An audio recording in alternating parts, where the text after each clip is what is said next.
Bonsoir à tous euh, pour cette séance d'information pour le kayak trip. J'espère que vous allez bien. Merci de vous joindre à moi ce soir. On va d'abord commencer par faire un petit test. Est-ce que quelqu'un pourrait utiliser le chat? Normalement, en dessous de votre écran, il doit y avoir un petit bouton chat, juste pour me confirmer que vous m'entendez, que tout fonctionne, que vous me voyez.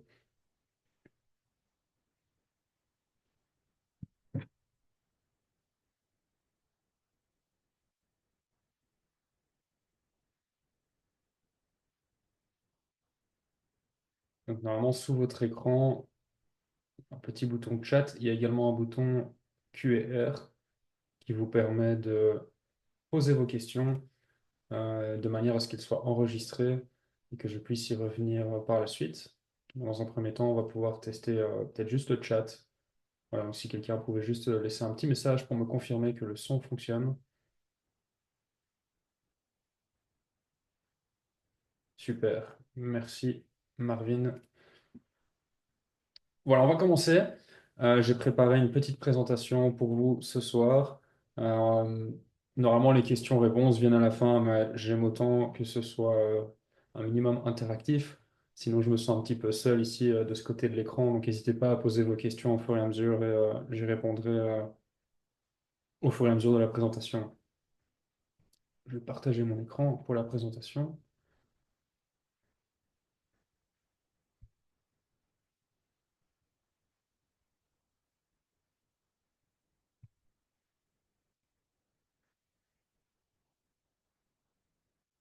Voilà, est-ce que vous voyez bien la présentation?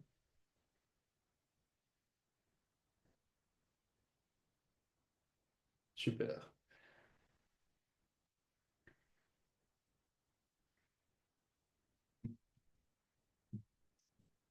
On va commencer avec une petite vidéo en images pour illustrer le kayak trip.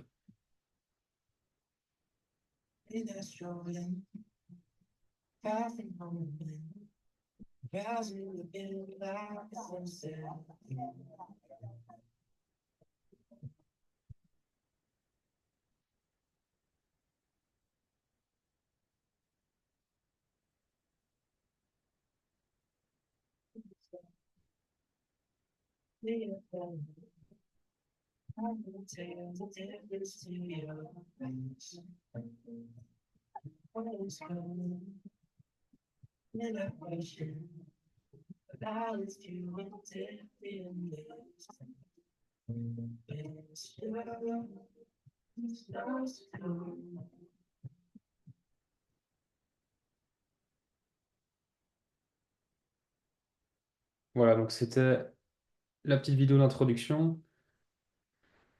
Et de quoi va-t-on parler ce soir? Vous l'aurez compris, c'est donc la séance d'information pour le kayak trip. Je vais commencer par nous présenter l'équipe, mon équipe et moi. On va évidemment parler du voyage en tant que tel, du programme de la semaine, de tout ce qui est logistique, transport, etc. On va parler de la région, du camp de base. Euh, Comme je l'ai dit, les questions, on n'est pas obligé d'attendre la fin, donc franchement, n'hésitez pas à poser vos questions au fur et à mesure. On va parler aussi du matos avec la packlist, ce qui est important de prévoir dans votre bagage, etc. Voilà, donc l'équipe canoë-kayak se trouve ici. On est un petit groupe, comme vous pouvez le voir. On n'est pas uniquement focalisé sur le kayak trip. On propose d'autres activités, notamment le canoë trip en Suède, mais on a aussi pas mal d'activités packraft, principalement dans les pays de l'Est, mais aussi plus proche de chez nous, en Ardennes françaises, au Luxembourg, en Allemagne. Donc voilà, ici, mon équipe, on est focalisé sur tout ce qui est activité nautique, canoë-kayak. Et on se fait un plaisir de faire ça avec beaucoup de passion. Donc voilà, j'espère que pour ceux qui se joignent à nous pour la première fois, que vous vivrez une très belle aventure. Et merci à ceux qui sont là et qui ont déjà voyagé avec Travelbase par le passé. Pour ceux qui ne savent pas, Travelbase, c'est une agence spécialisée dans tout ce qui est voyage d'aventure, voyage outdoor. Donc n'hésitez pas à aller voir notre site web, on a pas mal de choses à proposer au-delà du kayak trip. Et il y en a pour vraiment tous les goûts. Voilà, donc le kayak trip en bref, au-delà de l'activité de kayak en elle-même, où c'est vraiment du kayak de mer, on parlera du bateau par la suite. Euh, Donc il y a bien sûr la dimension sportive du kayak, mais ce qu'on oublie aussi, c'est vraiment la partie et l'expérience bivouac, qui pour moi fait partie vraiment intégrante de l'expérience, le fait de se retrouver dans la nature ou en tout cas devant des paysages absolument somptueux que la Norvège nous offre. Et donc toute cette expérience de bivouac, de dépassement de soi, de passer la nuit dehors sous tente, etc., dans les conditions météo qui sont parfois capricieuses. Et c'est ça qui contribue encore aussi à faire du kayak trip une aventure vraiment exceptionnelle. C'est un site qui est classé au patrimoine mondial de l'UNESCO, donc c'est vraiment quelque chose d'absolument exceptionnel et unique au monde. On parlera du site par la suite, mais donc on parle ici de la zone navigable dans laquelle se déroule le kayak trip. On commence dans le Sognefjord, on s'engouffre dans le Nærøyfjord qui lui-même est classé au patrimoine mondial. Et donc vous verrez par vos propres yeux que c'est absolument fabuleux. C'est aussi une activité qui se fait en petit groupe avec un encadrement. Et je sais qu'il y en a généralement, ou en tout cas probablement certains d'entre vous qui ont déjà participé au canoë trip. Généralement, c'est l'activité qu'on fait en premier, mais pas toujours, bien sûr. Il y a pas mal de gens qui viennent au kayak trip après avoir fait le canoë trip. Il faut savoir que le canoë trip, c'est une aventure en totale autonomie, là où le kayak trip, il y a quand même un petit peu d'encadrement pendant l'aventure en elle-même. Parce que c'est nécessaire, on n'est pas du tout dans le même niveau de risque et donc pour votre propre sécurité, on a donc des guides qui sont sur l'eau avec vous en kayak, qui veillent à votre sécurité et bien sûr, après quelques heures de navigation, si vous vous sentez à l'aise et que les conditions météo sont relativement safe, on pourra vous laisser vous aventurer un peu plus par vous-même. Mais dans un premier temps, on a donc des guides qui accompagnent le groupe. Donc, on va diviser le groupe en plus petits groupes de manière à ce que ça reste vraiment à taille humaine et familiale. Et ça sera donc pour vous l'occasion potentiellement de rencontrer des compagnons d'aventure au coin du feu le soir au bivouac. C'est donc 6 jours de kayak et rando, parce que ça aussi on l'oublie, il y a de la rando qui est inclus au programme. Passer 6 jours sur un kayak, ça peut paraître long, surtout pour le dos. Parfois on a mal aux fesses, on a mal au dos après plusieurs heures de navigation. Donc c'est pour ça que la rando vient diversifier un peu les plaisirs. Et surtout, ce serait dommage de se passer des fabuleux points de vue qu'on a dans les fjords.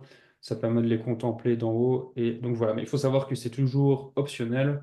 Et l'idée, c'est en fait d'amarrer votre kayak en bas en bord de l'eau, donc en bas du fjord, avant de vous lancer sur une rando de parfois plusieurs heures, plusieurs kilomètres en fonction des envies. Les guides pourront vraiment vous orienter en fonction de ce que vous avez envie de faire. Et ça permet alors de se dégourdir un petit peu les jambes qui ont tendance à rester un petit peu atrophiées au fond du kayak.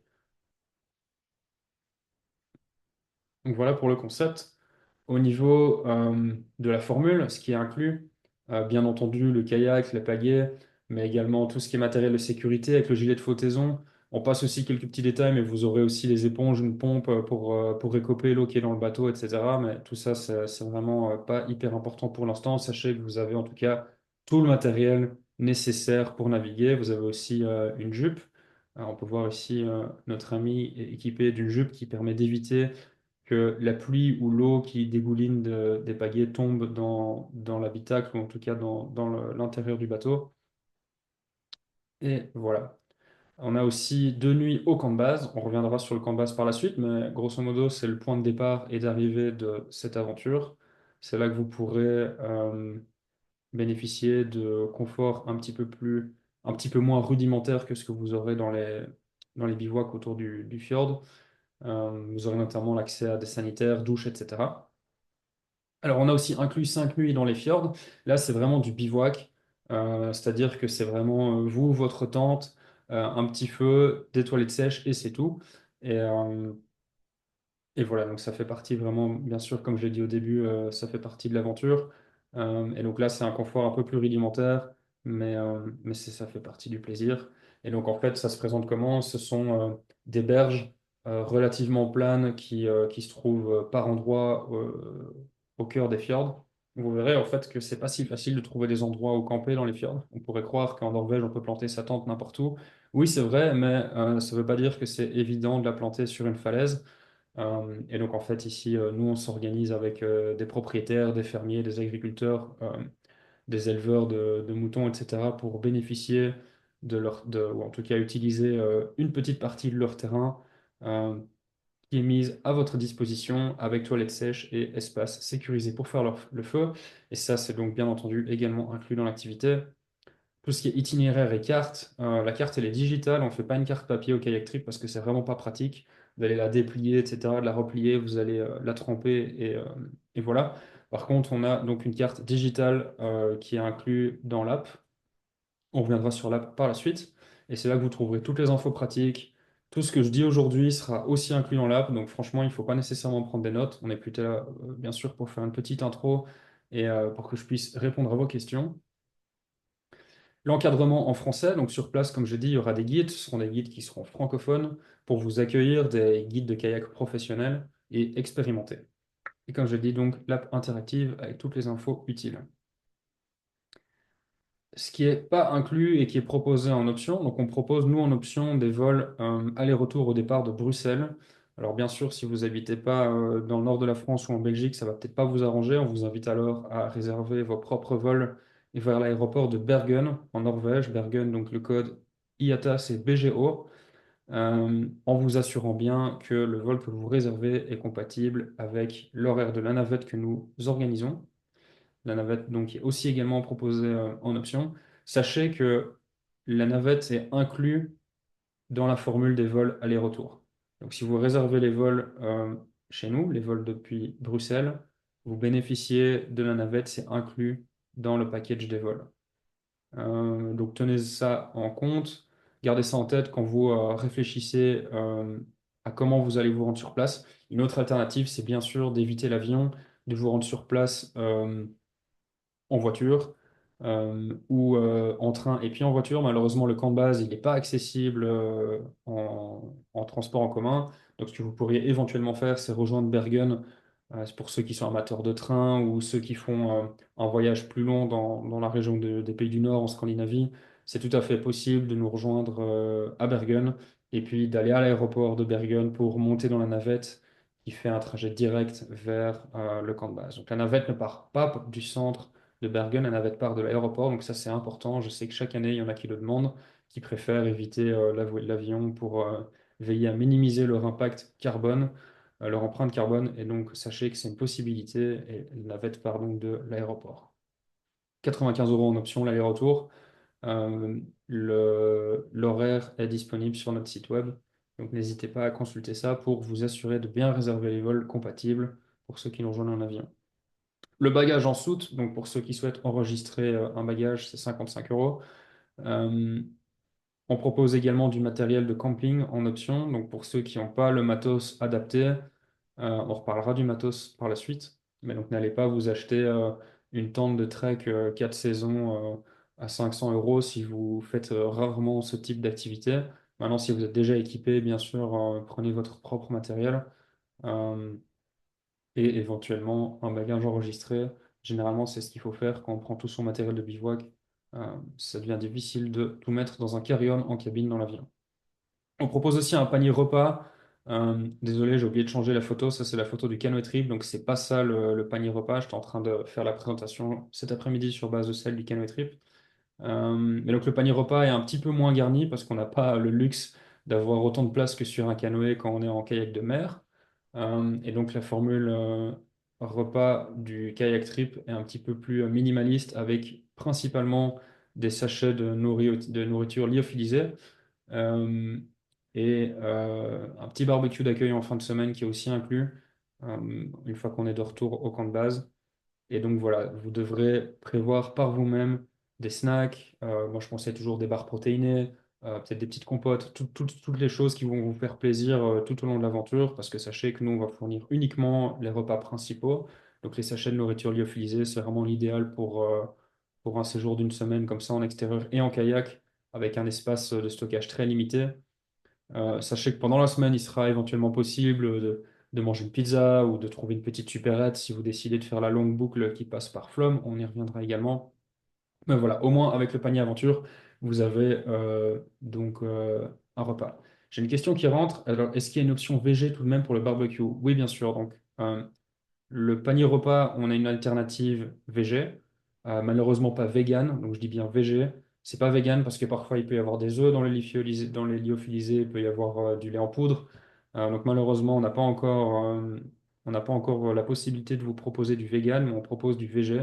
Et ceux qui ont pris un panier repas végé auront automatiquement un barbecue végé en fin de semaine. Si vous voulez faire un petit peu les deux, je ne sais pas, par exemple, il y en a parmi vous qui vont choisir le panier repas classique, mais qui préfèrent quand même avoir une viande végé en fin de semaine, n'hésitez pas à le signaler au guide. C'est eux qui organisent le barbecue. Il y a un des guides en fait qui reste sur le camp de base 7 jours sur 7. Vous verrez en fait c'est une équipe de 4 guides. Il y en a 3 qui sont sur le plan d'eau avec les kayak trippers et il y en a un qui fait sa semaine de repos au camp de base. Et pendant sa semaine de repos, il en profite quand même pour aller faire quelques petites courses, faire la lessive de ses collègues et aller chercher de quoi faire le barbecue en fin de semaine. Il fait le nettoyage du matériel, etc. Donc, c'est toujours du travail, mais d'une semaine un peu plus relax pour ces guides qui travaillent 7 jours sur 7, qui font beaucoup de sport.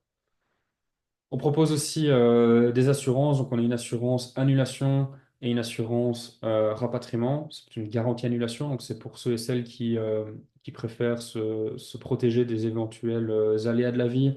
Si vous vous cassez la jambe une semaine avant de partir, bien sûr, malheureusement, ça va être compliqué pour nous de vous rembourser parce qu'il y aura beaucoup de frais qui ont été déployés pour organiser votre voyage, mais en ayant une assurance annulation, vous pouvez être remboursé en fournissant simplement un justificatif, que ce soit une grossesse, que ce soit un nouvel emploi, etc. Donc voilà, vous connaissez, c'est une assurance annulation classique que nous on propose. Si vous avez déjà votre propre assurance annulation, ça ne vaut pas la peine de la prendre. Sachez que certains d'entre vous, enfin, si vous en avez une, ça devrait faire l'affaire. Renseignez-vous auprès de votre assureur, bien sûr. Mais voilà. Et alors, pour ce qui est de l'assurance rapatriement, c'est pour tous les incidents qui pourraient avoir lieu sur place. Si vous vous blessez ou autre, c'est cette assurance qui va vous indemniser, qui va assurer votre rapatriement, vos soins, etc. Et donc, ça, c'est la prise en charge du lieu de l'incident jusqu'au rapatriement à la maison si nécessaire. Voilà. S'il y a des questions par rapport aux options, n'hésitez pas. Euh, Le camp base et la région. Donc voilà, pour moi, la région des fjords en Norvège, donc plutôt vers l'ouest de la Norvège. Quand on regarde la carte, on a l'impression d'être sur la côte, mais en fait, non, on a plusieurs centaines de kilomètres à l'intérieur des côtes, et donc c'est pas du tout un paysage côtier.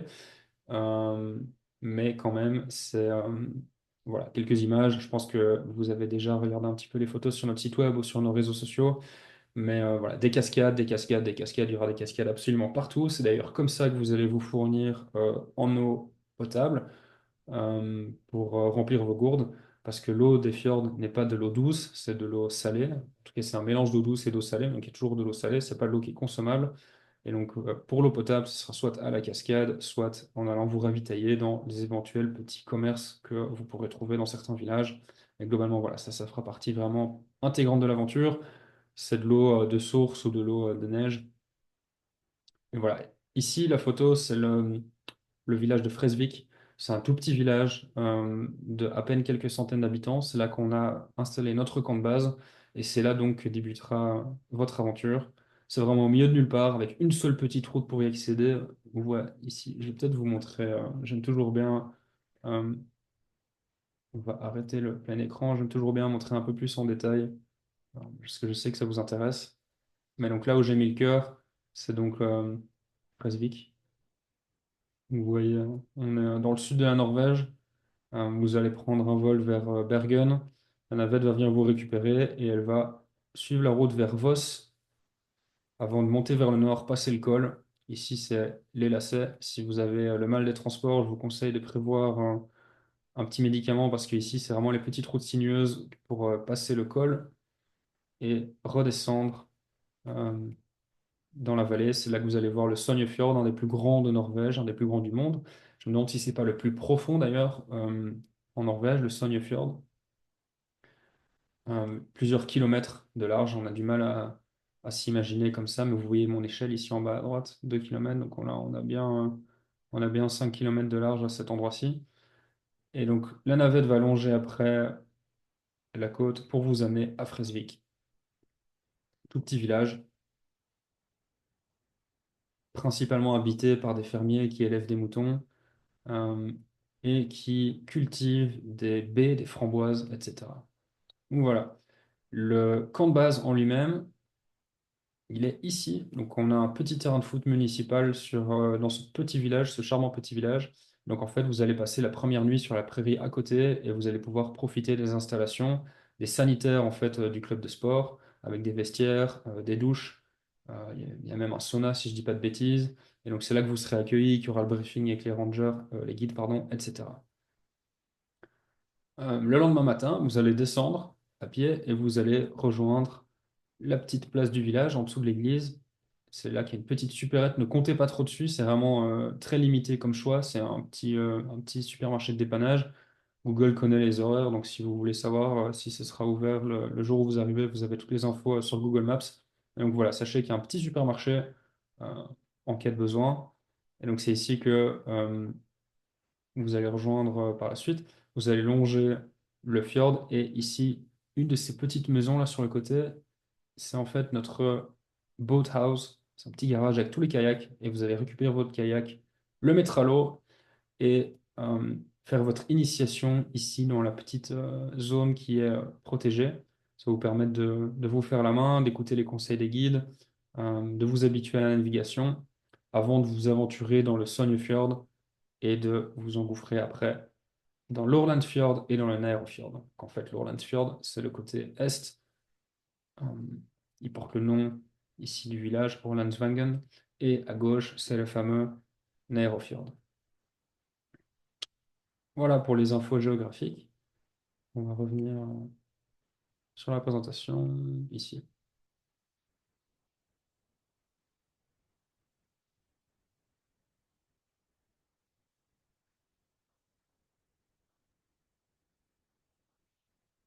Alors, au niveau des itinéraires, vous verrez au moment de vous inscrire qu'on proposera deux itinéraires différents.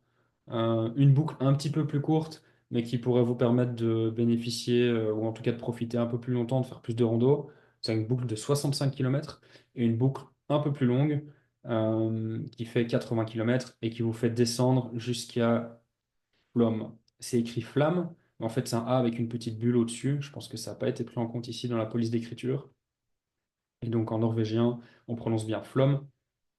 Et Flom, c'est donc un petit charmante petite ville où vous allez aussi trouver éventuellement l'un ou l'autre restaurant. Attention, c'est très très cher, donc si vous allez manger un burger à Flom au milieu de la semaine quand vous aurez les crocs, préparez-vous au niveau de votre budget. C'est pas les tarifs qu'on pourrait avoir en France ou en Belgique. Après, si vous venez de Paris, je pense que ça vous fera pas froid aux yeux. Mais globalement, les budgets en Norvège sont quand même assez importants. Le coût de la vie est assez élevé. Donc, je préfère prévenir, mais ça vaut clairement la peine. On mange bien, il y a des chouettes petites brasseries, etc. Il y a un bar Viking notamment qui vaut le détour pour les amateurs de bière artisanale. Donc voilà, vous l'avez compris, on a l'itinéraire bleu un peu plus long et l'itinéraire orange. Pour plus d'infos sur les routes exactes, vous avez en fait tout sur notre site. Il y a les deux itinéraires qui sont donnés en détail et vous voyez nos différents points de bivouac. Comme je l'ai expliqué au début, en fait, donc les bivouacs, c'est des partenariats avec des fermiers. Il n'y a pas des milliers de fermes aux alentours des fjords. Vous verrez très rapidement en fait que le nombre d'endroits adaptés pour passer la nuit est assez limité. Donc c'est pour ça que vous serez parfois amené à passer une nuit deux fois au même endroit, que ce soit une fois en début de semaine, une fois en fin de semaine, ou parfois même deux fois de suite. Ça peut arriver. Par exemple, je pense que si vous faites la rando de Baka qui vaut vraiment la peine, vous passerez la nuit à Homol, qui est ce bivouac ici, juste au-dessus de Gudvangen. Vous traverserez avec votre kayak pour faire la rando de Baka en journée. Vous retraverserez le Nærøyfjord pour repasser la nuit à Homol. Et donc c'est une journée avec un tout petit peu de kayak, juste le temps de traverser, et puis une belle rando pour aller voir un magnifique point de vue sur le Nærøyfjord, que vous voyez donc de cet angle-là, où vous voyez vraiment tout le fjord devant vous, jusqu'à quasiment l'embouchure avec le Sognefjord. Donc là, par exemple, vous passerez deux nuits de suite au même bivouac. C'est pas mal, vous pouvez laisser votre tente monter, etc. Euh, voilà, il y a d'autres petites randos qui sont proposées, notamment au départ d'Undredal, au départ de Flom, etc. Donc, franchement, allez voir les infos sur le site, il y a quelques images. Mais globalement, c'est ça la question qu'il va falloir vous poser, c'est est-ce que vous avez envie de vous lancer dans un parcours plus long en kayak, un parcours un peu plus léger? Sachez que tout peut être, bien entendu, adapté en dernière minute sur place. Si les guides estiment qu'il y a beaucoup de vent, qu'il y a beaucoup de vagues, ils peuvent adapter en fonction pour votre propre sécurité. C'est eux les mettre à bord. Euh, mais voilà. Et donc, il y a des petits villages aussi autour, comme je l'ai dit. Et j'ai pas envie de vous donner trop de détails. Il y a des petites choses, des petites surprises, des petits. Voilà. Donc, vous verrez par vous-même. Vous découvrirez les joyaux cachés des fjords. C'est vraiment un super beau moyen de découvrir en fait cette zone. Il faut savoir en fait que si vous faites un jour un road trip en Norvège, ce que je conseille bien entendu, c'est un pays absolument magnifique qui mérite d'être parcouru en long et en large. En fait, on a beaucoup de gens qui viennent en voiture, qui voient Flom, et puis de là, en fait, ils savent aller nulle part. Ils voient juste Flom. C'est un charmante petite ville, mais voilà, c'est quand même assez touristique. Il y a des bateaux, etc., des bateaux de croisière en fait qui rentrent dans le fjord et qui vont se parquer à Flom pour passer la nuit. Et après, si vous voulez voir un autre point de vue, vous devez prendre le tunnel, rejoindre Gudvangen, et puis vous voyez Gudvangen. Et puis de là, si vous voulez voir un autre point de vue, il faut faire tout le tour jusqu'à Fresvik. La route de Gudvangen à Fresvik, c'est 2 bonnes heures, hein, alors que c'est une journée de kayak. Donc vraiment, c'est pour vous donner un peu une image du grand détour qu'il faut faire. Et alors qu'en kayak, en fait, vous pouvez voir beaucoup, beaucoup plus. Vous pouvez vous aventurer dans plein d'endroits qui sont absolument pas du tout accessibles en voiture. Donc, au programme, euh, certains d'entre vous vont peut-être choisir de prendre un vol plus tôt, quelques jours avant, si vous voulez découvrir les alentours, si vous avez votre propre programme, etc. Mais partons du principe que c'est pas le cas, que vous prenez par exemple le vol que nous on organise. Vous allez arriver et tout de suite vous serez pris en charge par la navette qui va ensuite prendre la route pour vous amener à Fresvik. C'est 4 heures de route entre l'aéroport et Fresvik. Il y aura une petite pause au milieu, bien sûr, pour boire un café, etc., pour utiliser les toilettes. Euh, c'est donc le jour d'arrivée. Il y aura un petit briefing, la rencontre avec les guides, etc. Vous allez déjà recevoir une partie de votre matos. Pour ceux qui ont loué le matériel de camping, par exemple, ce sera l'occasion de monter la tente pour la première fois en présence des guides. Et voilà, vous allez passer la nuit, donc comme je l'ai dit, dans le village de Fresvik, au camp de base, sur une petite prairie à côté du club de sport. Et donc, le tour en kayak commence le jour suivant. Euh, Kayak, rando, découverte de la région, bien sûr. Vous faites votre aventure, et puis la veille du départ, la veille de votre vol, vous allez retourner au camp de base, rendre le matériel, euh, profiter d'un bon barbecue avec tous les autres aventuriers qui étaient avec vous pour la semaine. Vous allez passer la nuit au camp de base, et puis la navette va partir tôt pour vous amener à l'aéroport de Bergen. Je connais pas les horaires. Pardon, j'ai ma télévision qui s'allume toute seule et qui décide de parler derrière moi. Mais donc, voilà. Qu'est-ce que je disais? Je disais, oui, la navette part assez tôt. Je connais pas les horaires par cœur. Vraiment, tout est indiqué sur le site. Euh, mais donc, attendez-vous à un lever matinal pour cette journée-là. Donc, la vidéo, on l'a déjà vue.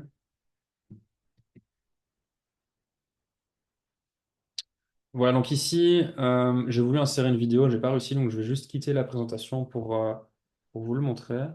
Donc là, en fait, on a le kayak. Le kayak, pour ceux qui s'intéressent aux détails techniques, c'est un Rainbow, c'est un laser Rainbow 5.15. Alors pourquoi 5.15? C'est un modèle de 5,15 m. Vous pouvez le trouver assez facilement sur Internet.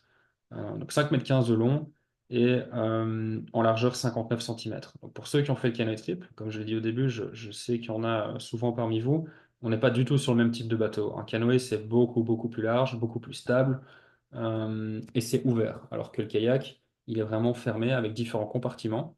Et je vais vous mettre une petite vidéo pour illustrer comment on organise son kayak, comment on y range ses affaires. C'est pas comme le canoë, on peut juste balancer sa valise en plein milieu et partir. Ici, il faut être un petit peu plus organisé, un petit peu plus minutieux. Et donc, j'ai tourné une vidéo avec un des guides l'été dernier avec Corentin. Où est-ce que je l'ai mise? Alors, je précise, on a des kayaks simples, on a des kayaks doubles. Malheureusement, j'ai pas de vidéo des kayaks doubles, mais partie du principe que c'est la même chose. Un kayak double, c'est juste plus long, il y a 2 sièges. Globalement, c'est quand même similaire avec un compartiment de rangement devant, derrière. Et, euh, et voilà. La vidéo, donc c'est celle-ci. Vous l'aurez dans l'app. Donc, comme je l'ai dit en début de présentation, on a une app, vous pouvez déjà la télécharger. Ça s'appelle Travelbase, mais vous n'aurez pas accès aux infos.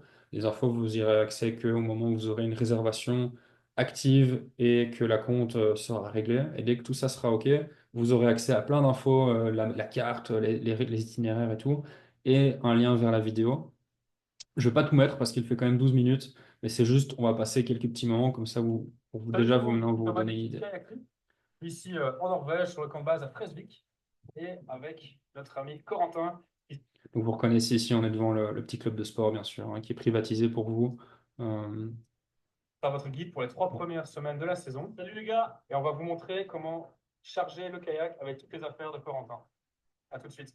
Alors, bonjour tout le monde. Donc là, on est sur un kayak déjà une place. Donc, on va faire. Moi, je fais mon kayak comme je pense être le mieux.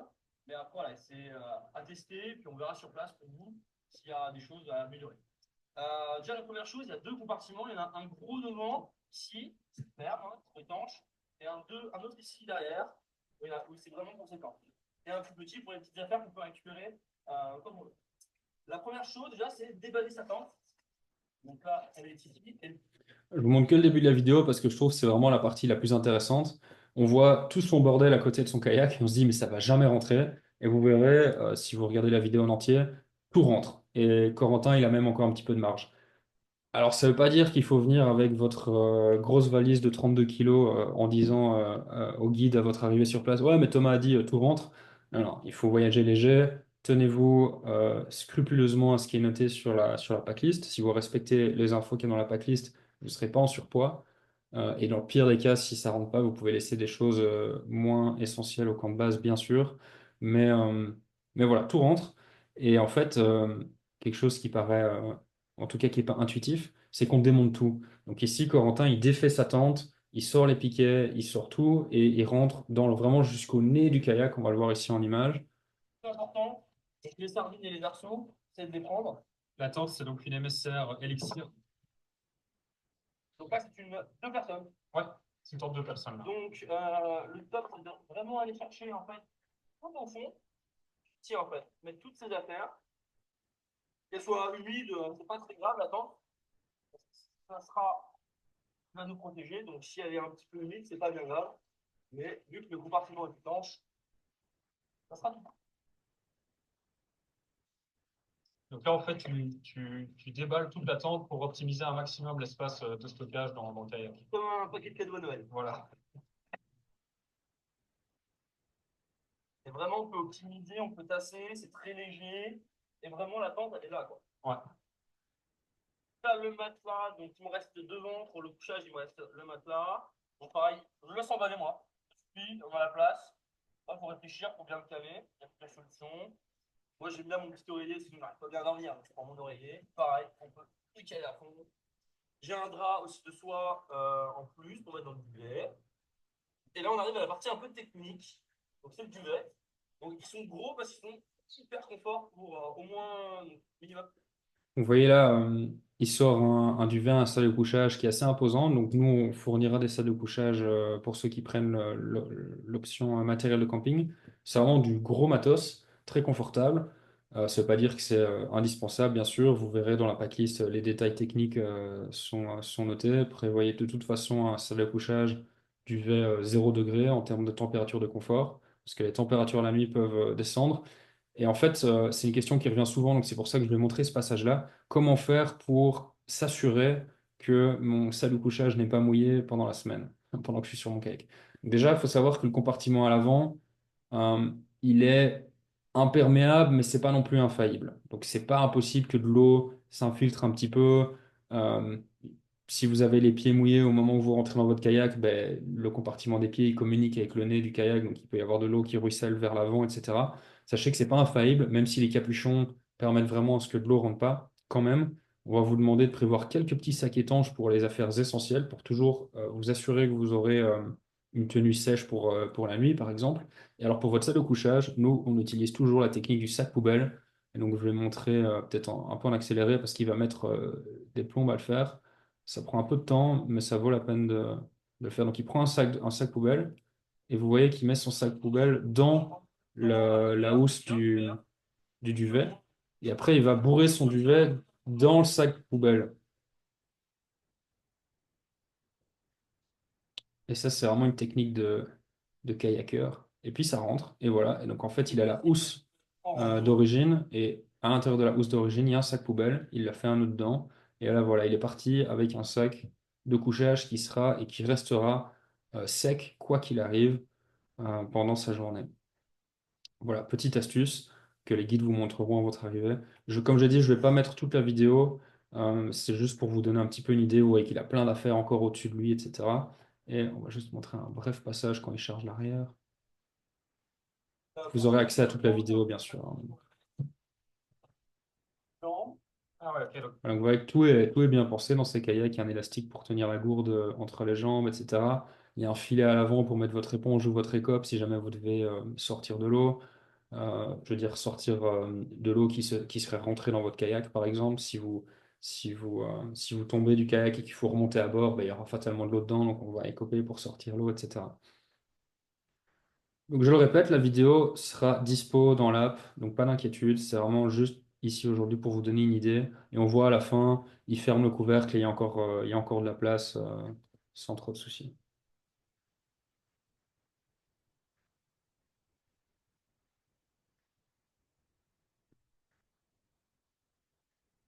Donc ça répond à la question, est-ce que tout va rentrer? Oui, mais oui, si vous respectez bien sûr les trucs et astuces, les consignes qu'on vous donne, bien sûr, si vous voulez apporter des petites choses en plus, faites-le, mais sachez que vous ne devez vraiment pas trop vous encombrer, ça sert à rien d'avoir ça sert à rien d'avoir une tenue propre chaque jour de la semaine, de toute façon, ça rentrera pas, et, euh, et voilà, il faudra porter plusieurs fois les mêmes vêtements. Et voilà, donc j'ai pas fait énormément de slides, je vais juste répondre à vos questions. Je vais arrêter le partage d'écran, comme ça vous me voyez en plus grand, je pense. Est-ce que j'ai des questions qui sont rentrées? Annabelle qui demande combien d'heures par jour de kayak plus ou moins. Alors ça va dépendre de deux choses. Ça va dépendre de la journée en elle-même, parce qu'il va y avoir des journées plus longues, des journées plus courtes. Il va y avoir des journées où on fait un peu de kayak et une rando, des journées où on fait que du kayak. Ça va dépendre de l'itinéraire sur lequel tu vas te lancer. Fatalement, s'il y a un itinéraire un peu plus long, ben, on peut s'attendre à ce qu'il y ait un peu plus de kayak aussi qui soit intégré dans le parcours. Mais grosso modo, je ne cache pas, ça peut parfois être des journées assez longues. Ceux qui font la boucle longue, eh ben, ils vont faire une longue journée dès le début pour aller s'avancer assez profondément dans le parcours. Et puis après, ce sera un peu plus tranquille. En fait, ça dépend beaucoup de l'allure du groupe aussi, ça dépend de la direction du vent. Il peut y avoir un peu de courant, donc difficile de répondre, mais c'est quand même des belles journées bien remplies. Il y aura bien sûr des pauses, vous aurez des occasions pour profiter, prendre des photos, faire une belle pause déjeuner, etc. Donc voilà, difficile de répondre très très précisément à la question. Est-ce qu'il y a d'autres questions?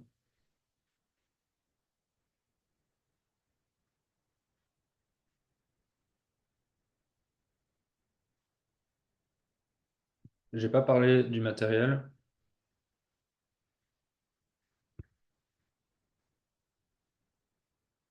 Je vais aller sortir la liste de matériel. Juste un instant. Je peux peut-être parler matos.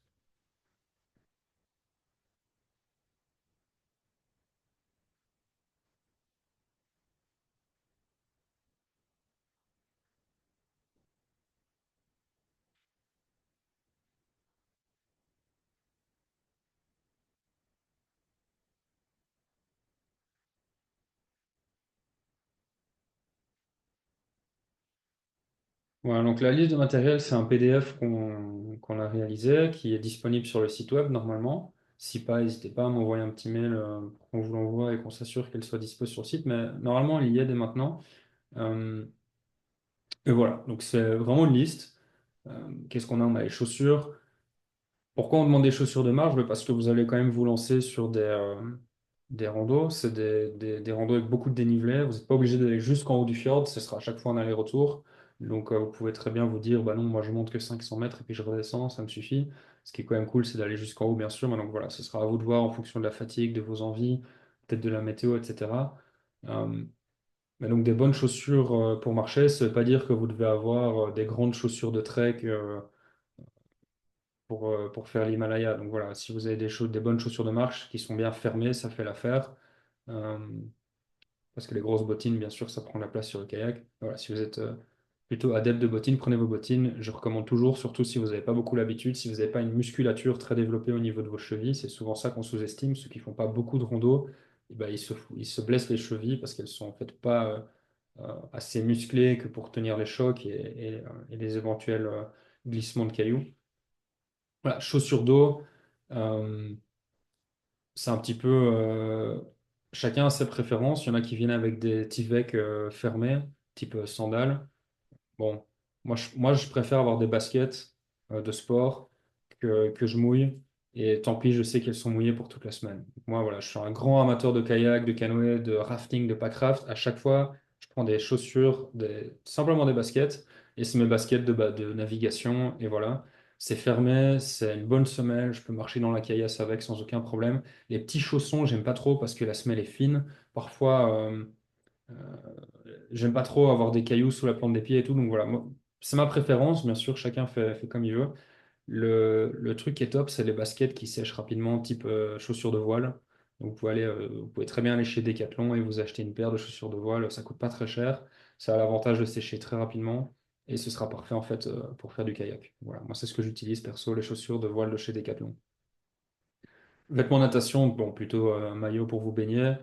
Euh, L'eau est fraîche, mais ça vaut la peine. Lunettes de soleil, gants. Alors, c'est pas obligatoire, mais je vous le conseille aussi parce que vous pourrez avoir des cloches après une semaine à ramer, surtout si vous n'avez pas l'habitude. Pareil, moi, j'utilise des gants de voile, donc des gants qui vont pas jusqu'au bout des doigts, des gants avec juste le bout des doigts qui dépasse, des gants néoprène. Ça, c'est parfait.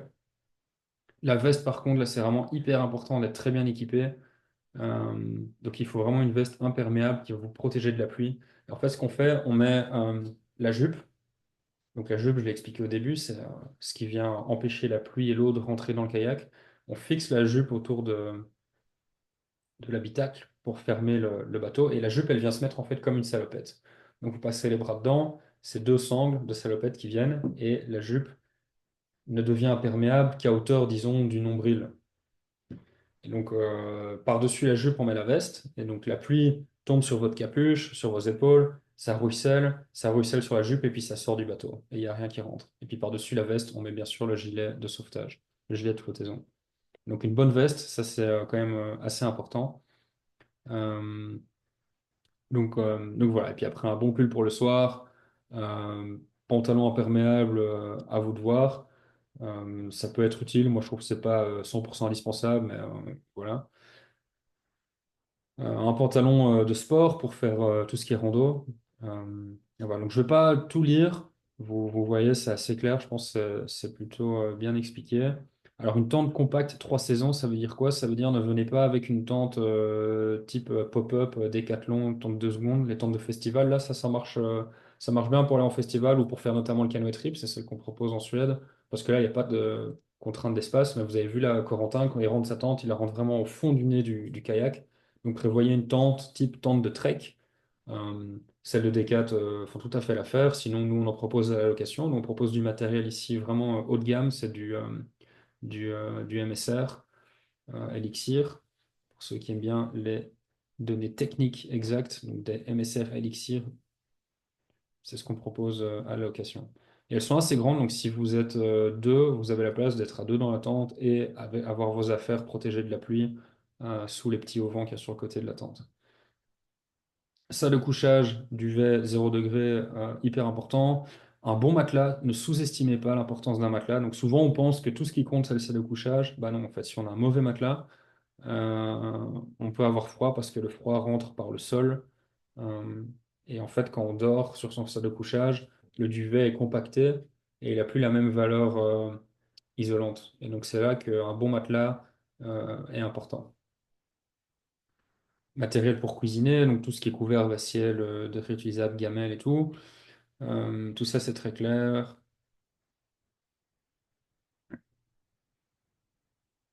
Un petit sac à dos pour la randonnée. Donc ici, ne prenez pas un gros sac de Trek 70 litres parce que vous n'allez pas savoir le mettre dans le canoë. C'est vraiment, dans le kayak, c'est vraiment un petit sac pour la journée pour vous permettre de transporter votre pique-nique et votre eau, quoi. Donc vraiment un petit sac.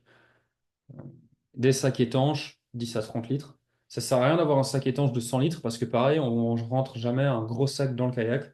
On préfère faire des petits des petits sacs. Donc vous verrez dans la vidéo de Corentin, quand vous aurez l'app, que lui, il utilise pas énormément. Je pense qu'il a deux sacs de 30 litres et un petit de 10 litres et ça fait largement le travail. Et c'est même pas obligatoire.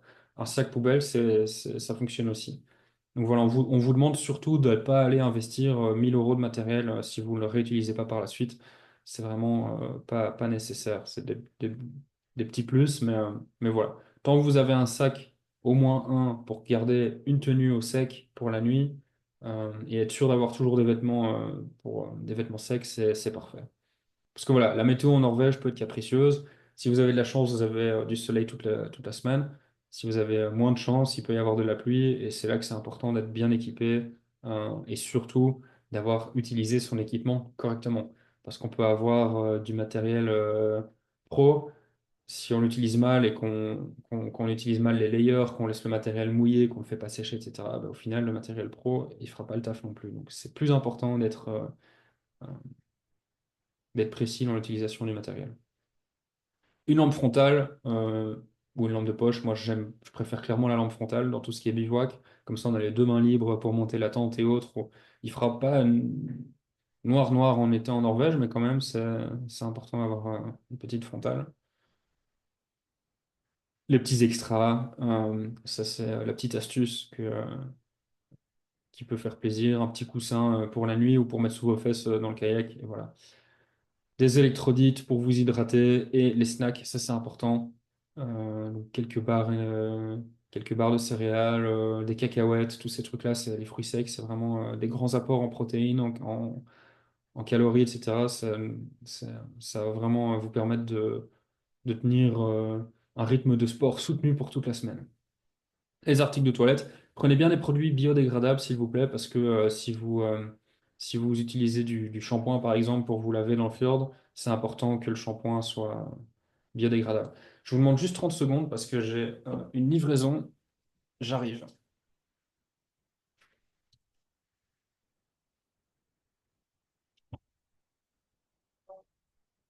Merci beaucoup. Bonne soirée également.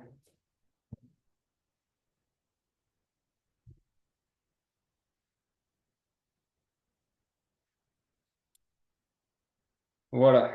On en était où? La packlist. Ici, vous avez donc tout ce qui inclut tout. On en a déjà parlé. Euh,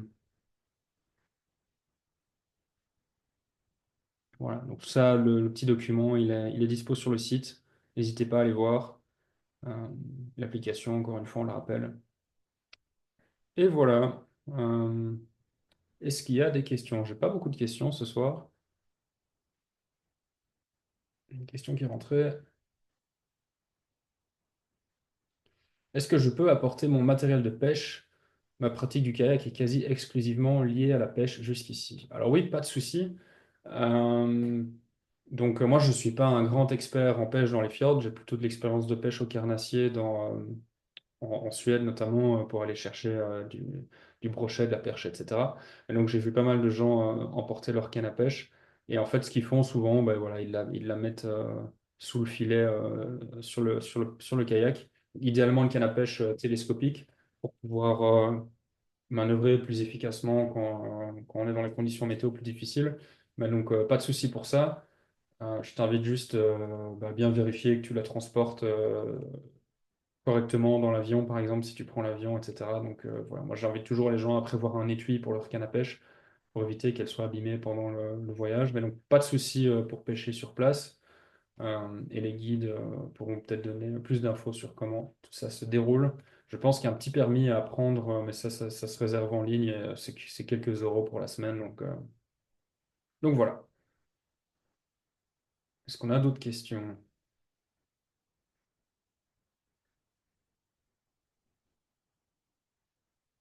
Voilà, sachez que j'ai enregistré la séance de questions, enfin la séance d'infos ici. Bon, j'espère du moins. Je pense que j'ai lancé l'enregistrement. Et on vous enverra l'enregistrement par email. Si vous êtes préinscrit, normalement c'est le cas. Si vous êtes ici ce soir, c'est que vous avez été invité par mail, c'est que vous avez mentionné votre intérêt pour le kayak trip. Et donc vous recevrez ici l'enregistrement, comme ça vous pouvez le revisionner. Si votre partenaire de voyage n'est pas là parmi nous ce soir, par exemple, ben, vous pouvez lui envoyer la vidéo. Lui, Voilà, donc voilà. Et puis je reste bien sûr disponible ou mes collègues pour vos questions. On est toujours joignable par email, par Instagram aussi ou sur Facebook dans le chat. Et voilà, on se fait un plaisir d'organiser cette aventure pour vous. On sera très content de vous accueillir en Norvège l'été prochain. N'oubliez pas, donc les inscriptions ouvrent la semaine prochaine. J'ai pas les dates exactes en tête. Je suis assez mauvais pour retenir tout ça par cœur. Mais voilà, vous avez normalement reçu toutes les infos dans vos boîtes mail. Et je vous souhaite une bonne soirée. Je vous remercie de m'avoir rejoint ce soir. Et bon appétit pour ceux qui passent à table. Voilà, à très bientôt.